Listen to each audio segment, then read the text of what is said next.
మాది మర్రిపాలెం గ్రామం. నా పేరు నందిపల్లి వెంకటరమణ. నేను మండల తెలుగుదేశం పార్టీ ప్రెసిడెంట్ని. అలాగే మరలా మన పాలకేంద్రం సొసైటీ ప్రెసిడెంట్ అయ్యాను. సభ్యులందరూ కూడా నన్ను పాలకేంద్రం ప్రెసిడెంట్గా ఎన్నుకున్నారు. అయితే పాలకేంద్రం గురించి చిన్న విషయం నాకు చెప్పాలి మీకు. ఎందుకంటే గత గవర్నమెంట్ ఈ పాలకేంద్రం తాలూకు ఉన్నటువంటి రైతులందరినీ కూడా అమలుకి పంపించేశారు. అమలుకి పోయినటువంటి వాళ్ళు రైతులందరూ కూడా వైఎస్ఆర్ పార్టీ కాంగ్రెస్ రైతులు. ఇప్పుడు అదే చైర్మన్ విశాఖ డైరీ తాలూకా చైర్మన్ కానీ డైరెక్టర్ కానీ వైఎస్ఆర్ పార్టీలో పోయారు. ఇప్పుడు ఈ విశాఖ డైరీ తాలూకా నిల్చున్నదంటే విశాఖ డైరీ నిల్చున్నది కేవలం తెలుగుదేశం పార్టీ తాలూకా రైతుల కష్టార్జితం మీద నిల్చున్నది ఈ 5 సంవత్సరాలు కూడా.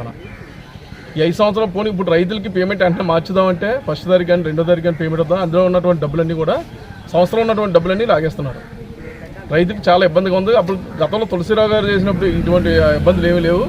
ఏరువాకాలు కానీ డబ్బులు ఇచ్చేవాడు, అలాగే బోనస్ ఇచ్చేవాడు, 2 సార్లు బోనస్, రైతుకి సబ్సిడీ మీద విత్తనాలు ఇచ్చేవాడు, రైతులకి సంక్రాంతికి కానీ తర్వాత ఏదో టైంకి క్యాన్లు కానీ రగ్గులు కానీ రైతులకి అందుబాటులో చేసేవాడు. ఈ ఆనందం వచ్చిన తర్వాత ఒక్కటి కూడా చేయట్లేదని ఈ సభకు తెలియజేసుకున్నాం. దీని మీద గవర్నమెంట్ కూడా ఆలోచించి ఇటువంటి నాయకులు ఇటువంటి చైర్మన్లు ఉంటే చాలా ఇబ్బంది పడుతున్నాం. కాబట్టి ఇప్పుడు మనం ఈ విశాఖ డైరీ నిల్చున్నదంటే కేవలం తెలుగుదేశం పార్టీ రైతులు మాటగా ఆడవాళ్ళని నిల్చున్నదని ఈ సభకు తెలియజేసుకుంటూ సెలవు.